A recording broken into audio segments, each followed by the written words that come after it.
Wilfried Léandre Ounbedji, bonjour. Bonjour. Une élection présidentielle sans candidat de l'opposition, c'est une démocratie sous tutelle, dit la presse ouest-africaine depuis 2 jours. Qu'est-ce que vous répondez? Toute élection dans tout pays obéit à des règles. Et chez nous, le parti d'opposition qui a satisfait aux conditions prévues par la loi est qualifié pour y prendre part. Et logiquement, celui qui n'y a pas satisfait ne l'est pas. Donc, c'est exagéré que de dire que l'élection présidentielle à venir se déroulerait sans parti d'opposition. À l'origine de l'exclusion du candidat du Parti Les Démocrates, il y a un défaut de parrainage. Mais en fait, tout ça a été provoqué par un changement de loi électorale. En mars 2024, vous avez haussé la barre des parrainages d'élus nécessaires pour être candidat à une présidentielle. Elle est passée de 16 à 28 parrains et beaucoup d'observateurs disent que c'était précisément pour piéger le Parti Les Démocrates. Vous parlez d'exclusion. Il est curieux que, nonobstant les dénonciations de membres éminents du parti contestant la gestion qui en est faite par son président, certains continuent de parler d'exclusion. Nonobstant aussi les déclarations de son poulain, M. Renaud Agbojo, faisant état de dysfonctionnements internes qui lui auront coûté sa qualification à la présidentielle. Et donc, dans ces conditions-là, je crois qu'il faut davantage interroger les mécanismes de gestion interne de ce parti plutôt que de chercher un bouc émissaire pour justifier ses déboires. Les difficultés de gestion du parti à l'interne, conformément à ce qui est entendu des déclarations de certains de ses membres éminents, qu'ils soient députés, que ce soit M. Agbojo lui-même, qu'ils soient des membres ordinaires, sont plutôt la cause de ces déboires actuels et il ne faut pas chercher loin un bouc émissaire pour justifier son absence de cette présidentielle à venir. La loi qui a été révisée en 2024 a fixé un seuil de parrainage dont dispose le parti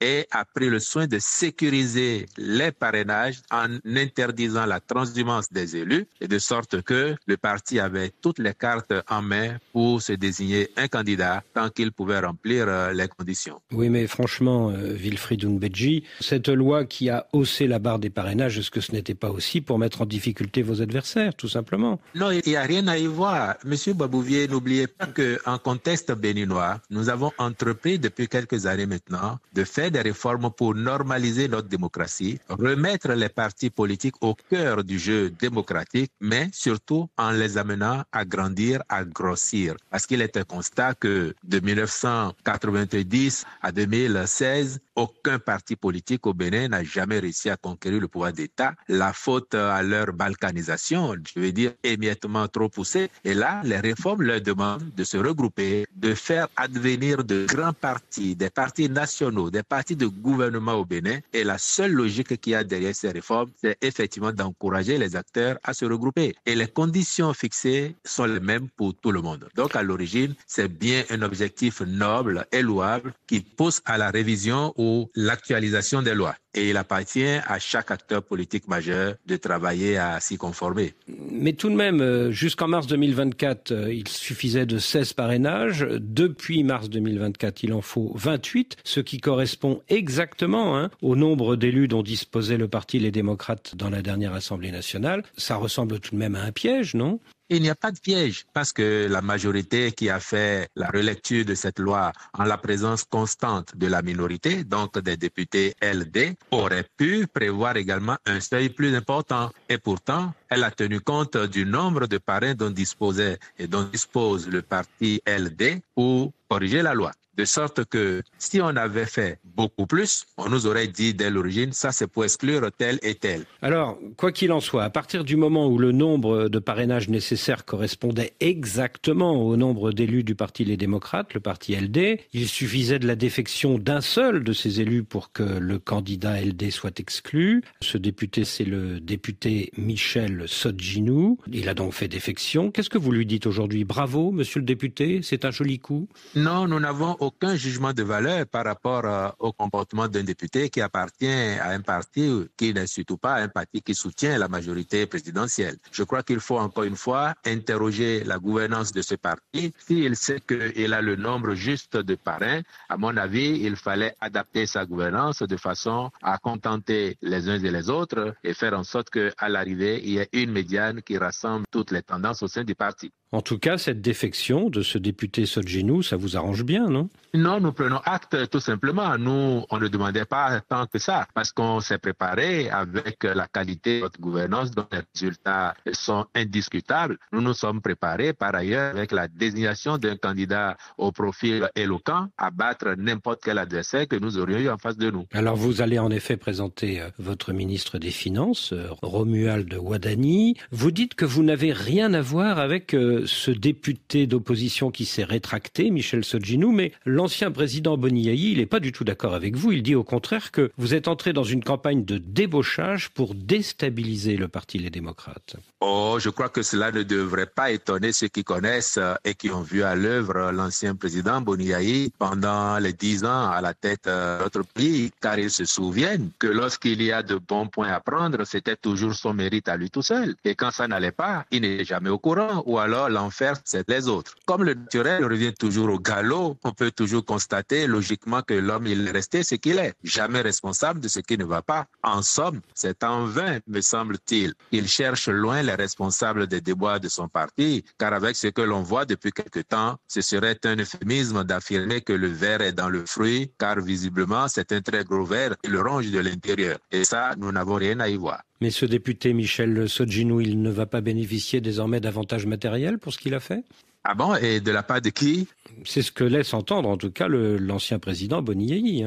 Il doit s'y connaître, lui. Nous ne connaissons pas ces pratiques-là. C'est-à-dire qu'il n'y a rien à voir entre la majorité au pouvoir et le député qui a fait défection dans l'opposition. Absolument rien. Encore une fois, M. Boisbouvier, si vous entendez ce député, mais pas que lui, vous avez entendu Éric Oundété, vous l'avez lu, Éric Oundété, vous avez entendu d'autres cadres du parti, vous avez même entendu M. Agbodjo qui avait été désigné par le parti pour le représenter. Tous évoquent des problèmes à l'intérieur. Et donc, qu'est-ce que nous, on a à y voir? C'est quand même pas nous qui sommes à la manette pour gérer le parti Les Démocrates. Il faut interroger la qualité de la gouvernance de ceux qui sont à la tête de ce parti. Patrice Talon ne veut plus d'opposition au Bénin, dit son prédécesseur Boniaï. Est-ce qu'il n'a pas un petit peu raison?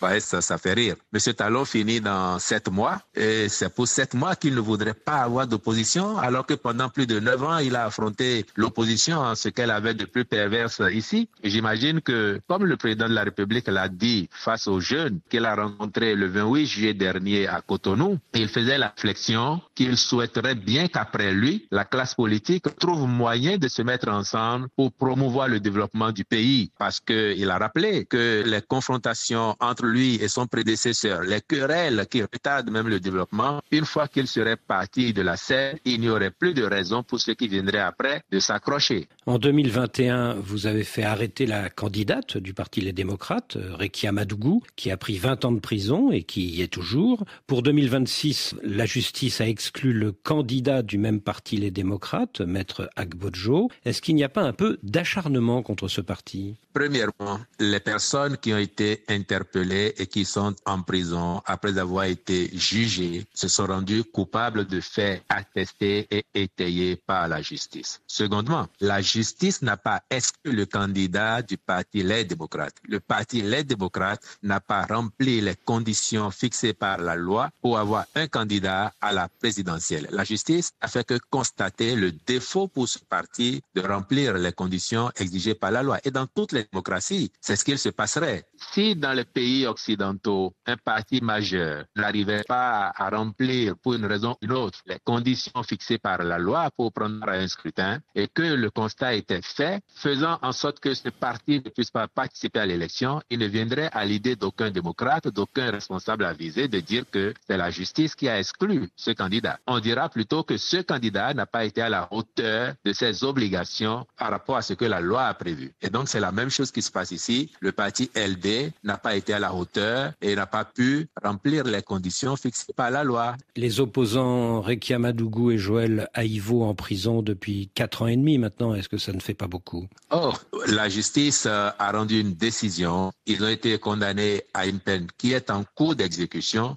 Il n'y a pas à considérer que 4 ans et demi, c'est beaucoup. De toutes les façons, le temps passé déjà en prison vient en déduction de la peine et le reste tiendra compte de cela. Et il m'a semblé que ce soit en France, que ce soit aux États-Unis ou ailleurs, il est aussi arrivé des cas de condamnation d'acteurs politiques et qui ont des peines qu'ils devront exécuter. Pour trouver une solution à la candidature Gbodjo, l'ancien président Boni Yayi est allé voir le président Patrice Talon il y a une semaine au Palais à Cotonou. Il a cru que cela permettrait de trouver une issue, mais le pouvoir n'a pas bougé. Il n'y aura pas de candidat les démocrates en avril prochain. Est-ce à dire qu'il n'y a plus de dialogue politique possible au Bénin? Mais cela devrait vous paraître curieux qu'un chef de parti, qui plus est d'opposition, aille demander au président de la République de l'aider à trouver une solution à un problème interne. Ça n'est pas de la compétence du chef de l'État. Je n'ai pas été dans la réunion, mais je n'aurais pas été surpris de l'entendre dire à son interlocuteur que cela ne relevait pas de ses compétences. Boni Yayi n'est pas